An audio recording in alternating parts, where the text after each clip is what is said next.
Now we move to part 2. We'll have the first reading for the 22nd Sunday in Ordinary Time, and then look at the Psalm.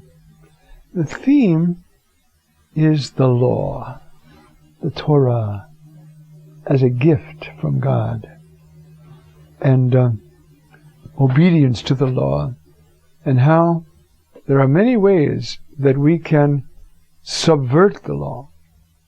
One is to disobey it. Another is to keep adding little laws to hold up the big law. Even when that's done with great zeal, there tends to be a confusion.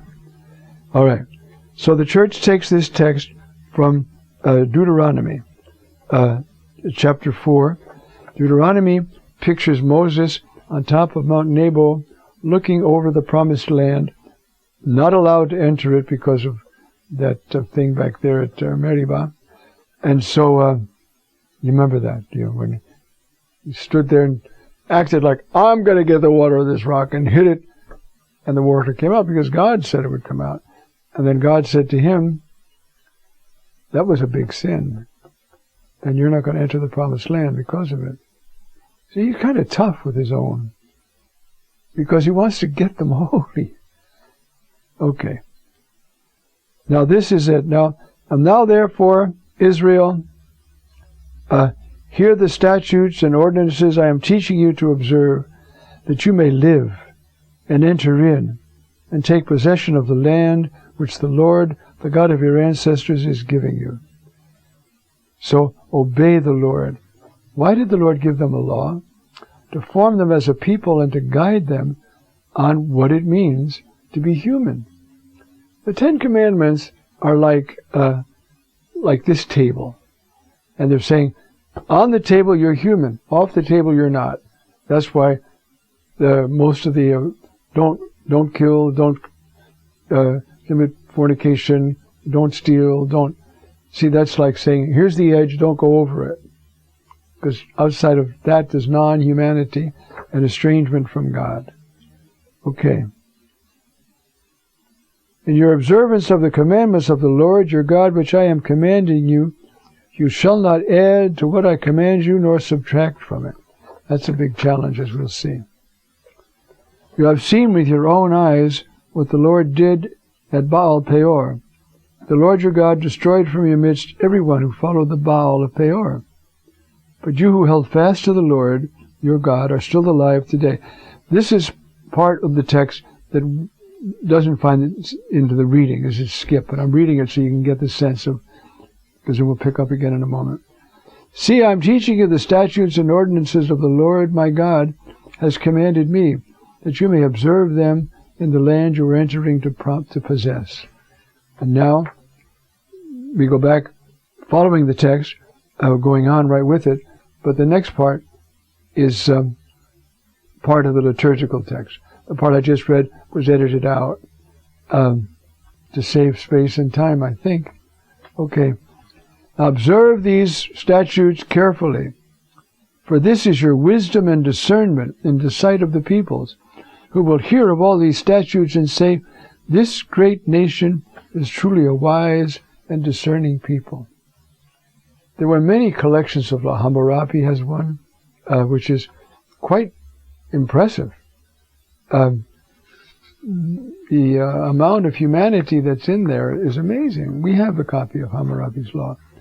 But you see, you can tell from a country's laws, from a people's laws, who they are. That's why we are protesting certain laws that are in or about to become in our country, because they're not wise and discerning at all, and they will lead to inhumanity. And so people who read these laws will say, what a wise and discerning people. And then he goes on, for what great nation is there that has gods so close to us as Adonai, our God, is to us, whenever we call upon him?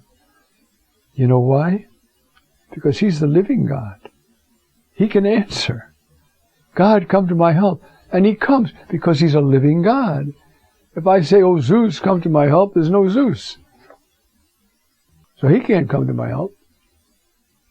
Now, in that world, they were well aware of demonic forces. Angelic forces, maybe, but demonic mostly. And you got to keep them happy and call on them and so forth. And the Jews were taught, I am your only God. Forget them. They're only demons. Forget them. So now you see, what great nation has God so close to it? Nobody. As Adonai, our God, is close to us whenever we call upon him. We have a living God. He hears us and answers us. That's why. The others, they're not living gods.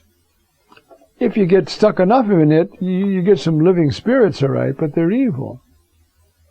Okay. Or what great nation has statutes and ordinances that are as just as this whole law which I am setting before you today? Now you see, the Deuteronomy text, which is about 6th century BC, or maybe a little before, is portraying Moses as a great Levitical preacher. And he's preaching on the law for which he's responsible, though it's developed over the centuries. And he's saying how lucky we are to know God's will. In fact, there's a line like that in the book of Baruch. How blessed we are. How blessed we are, O Israel, because the mind of the law has been made, the Lord has been made known to us. Aren't we lucky? God has instructed us how to be human. You shall not kill. You shall not kidnap or steal. You shall not commit adultery. Honor your father and your mother. They're the sources of your life. And then all of that is developed, and you have texts like, when you see your enemy's beast of burden overladen and collapsing, go over and help him. Enemy, okay. But now, he needs help. Go help him. That's human. You see, the law is meant to make us human. That's what it's for. As I say, if you, there's a table in front of me. If you picture this table as the law, it's got edges. Outside the edges, boom, no humanity. And that's why bad laws can corrupt a nation. All of this that we're involved in now, which Chesterton predicted back in 1927. He said the next great issue that the church is going to face will have to do with sexuality. And that's what we're facing. And so, that text there from the book of Deuteronomy, see, portraying Moses giving his last will and testament. But it's written in the style of the Levitical preachers of the northern kingdom, who are urging the people to keep the law and to trust God and obey him. So here's Moses. So historically, we figure it was written by northern Levites to encapsulate the preaching that they were doing themselves, urging people to keep the law and to trust God. And it's very beautiful. And in there's one of these, this is a, this isn't part of the reading, but I want to point it out to you. Even in Deuteronomy, you got this, and it's helpful in Deuteronomy. And therefore you go, and where there's a pagan village, you blot it out. Burn it, kill everybody, kill even the beasts, don't take anything from it. It's Hiram. And say, well, how could they have been like that? Well, when the book of Deuteronomy was being composed, there was no way the Jewish people could do that to anybody. They didn't have the power. So what is it? It's a symbolic way of saying, keep the evil out of your country, keep the evil out of your life. Not go killing and burning people. Keep the evil out of your country and out of your life. But said in this, recalling an ancient legislation which may or may not have been enforced, we don't know, the right of Hiram. But by the time we get to Deuteronomy, it can't possibly, it's because they couldn't do it. They didn't have the army, they didn't have the force, and so forth. Okay. So now just a few words about Psalm 15, which is about the law from another point of view. It's a very beautiful psalm.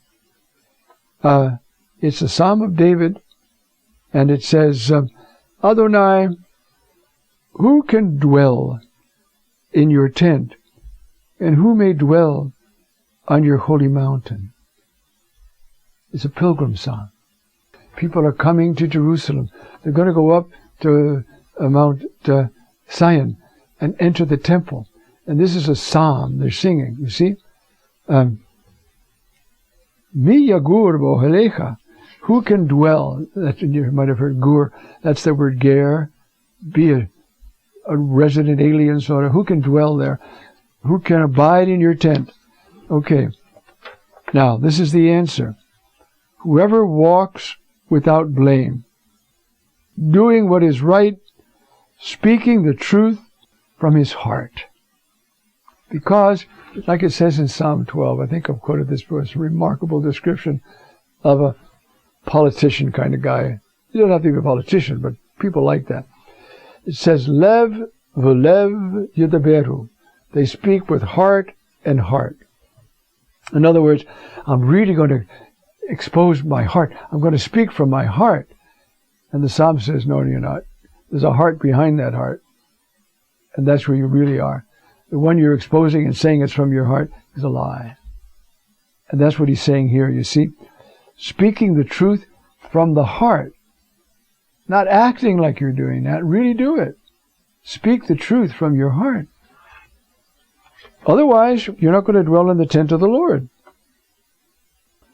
Whoever does not slander with his tongue, does no harm to a friend, never defames a neighbor. You notice again, it's like the letter of James. It's all about your tongue.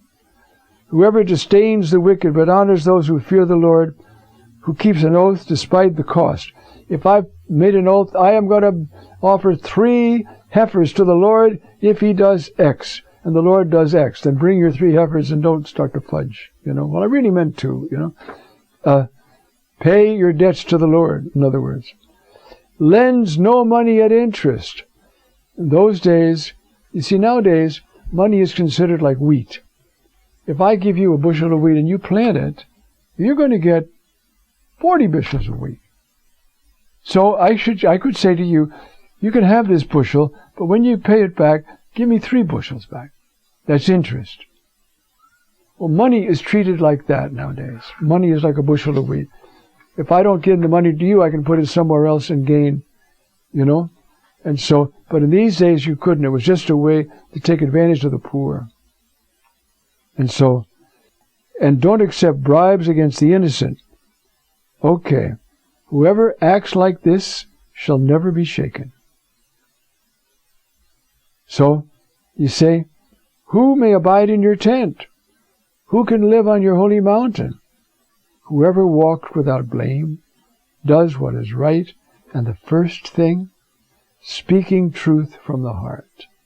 Because if that's not there, society is ruined. Nobody trusts anybody.